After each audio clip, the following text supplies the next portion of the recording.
నమస్తే, welcome to Sakshi exclusive. Hi friends, విమానాశ్రయం అనగానే మనకు గుర్తొచ్చేది రంగురంగుల లైట్లు, ప్రయాణికుల హడావిడి, విమానాల శబ్దాలు. కొన్ని గంటల ప్రయాణం కోసం అక్కడ వేచి ఉండడం మనకు ఒక పెద్ద విసుగ్గా అనిపిస్తుంది. ఎక్కాల్సిన రైలు జీవితకాలం లేటు అనే నానుడి వినే ఉంటారు. ఈ స్టోరీ చూశాక ఎక్కాల్సిన విమానం జీవితకాలం లేటు అన్న విషయం నిజం అనిపిస్తుంది. ఒక వ్యక్తి ఏకంగా 18 సంవత్సరాల పాటు ఒకే ఒక్క విమానాశ్రయ టెర్మినల్లోనే జీవితాన్ని గడిపేశారంటే మీరు నమ్ముతారా? వినడానికి ఇదేదో హాలీవుడ్ సినిమా స్క్రిప్ట్లా అనిపిస్తున్నా ఇది నిజంగా జరిగిన ఒక నమ్మశక్యం కానీ యథార్థ గాథ. హాలీవుడ్ ప్రముఖ దర్శకుడు స్టీవెన్ స్పీల్బర్గ్ దర్శకత్వంలో నటుడు టామ్ హ్యాంక్స్ ప్రధాన పాత్రలో వచ్చిన ది టెర్మినల్ సినిమా మీలో చాలామంది చూసే ఉంటారు. ఆ సినిమాలో కథానాయకుడు విమానాశ్రయంలో ఇరుక్కుపోయి అక్కడే జీవిస్తాడు. అయితే ఆ సినిమాను నిర్మించడానికి స్ఫూర్తినిచ్చిన అసలు సిసలైన వ్యక్తి మెహ్రాన్ కరిమి నాసేరీ జీవితం ఆ సినిమా కంటే ఎంతో విచిత్రమైంది, ఆశ్చర్యకరమైంది కూడా. అసలు ఇదంతా ఎలా జరిగిందో ఒకసారి చూద్దాం.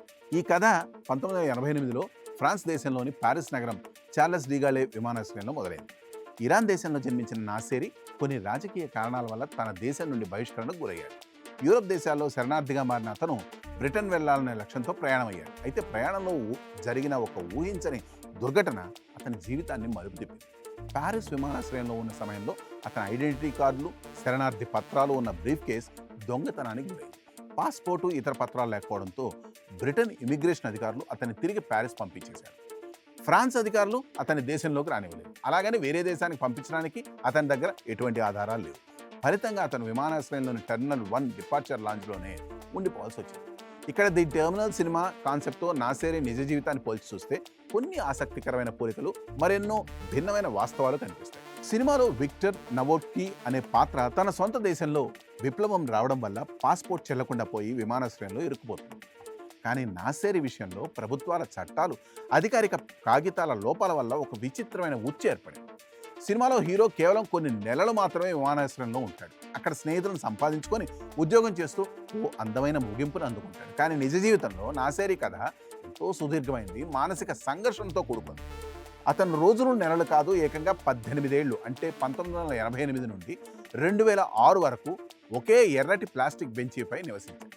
నాసేరీ విమానాశ్రయ జీవితం చాలా విలక్షణంగా సాగింది.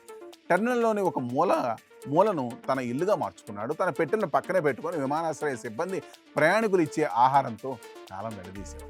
ప్రతిరోజు పేపర్లు చదవడం, ఎకనామిక్స్ పుస్తకాలు అధ్యయనం చేయడం, తన డైరీలో అనుభవాలను రాసుకోవడం అతని దినచర్యగా మారింది. విమానాశ్రయ సిబ్బంది అతన్ని సర్ ఆల్ఫ్రెడ్ అని ఆప్యాయంగా పిలిచేవారు.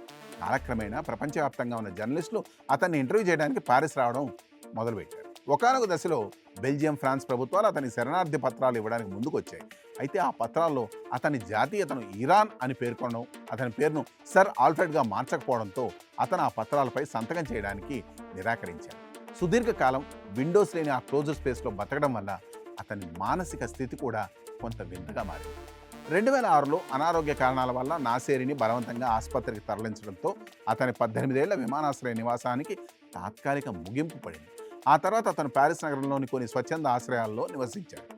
స్పీల్బర్గ్ అతని కథ హక్కుల కోసం సుమారు $2,50,000 చెల్లించడంతో నాసేరీ ఆర్థికంగా స్థిరపడ్డాడు. అయినప్పటికీ విమానాశ్రయం వెలుపల ఉన్న ప్రపంచంలో అతను ఇమ్మడలేకపోయాడు. ఒక ఖైదీ జైలు జీవితానికి అలవాటు పడిపోయినట్లు అతను కూడా విమానాశ్రయ వాతావరణాన్ని వదిలి బతకలేకపోయాడు. చివరకు 2022లో తన జీవితాంతం గడిపిన అదే చార్లెస్ డిగాలే విమానాశ్రయ టెర్మినల్ 2Fలో తిరిగి ప్రవేశించాడు. అక్కడ వచ్చిన కొన్ని వారాలకే గుండెపోటుతో కన్నుమూశాడు. సినిమాలను మించిన ఉత్కంఠ భరితమైన నాసేరీ జీవిత గాథ ఆధునిక చట్టాల నిబంధనలు ఒక మనిషి జీవితాన్ని ఎలా బందీ చేయగలవో చూపిస్తుంది. ఈ స్టోరీపై మీ కామెంట్స్ తెలియజేయండి. That's all for today. This is Harikrishna signing off for Sakshi exclusive.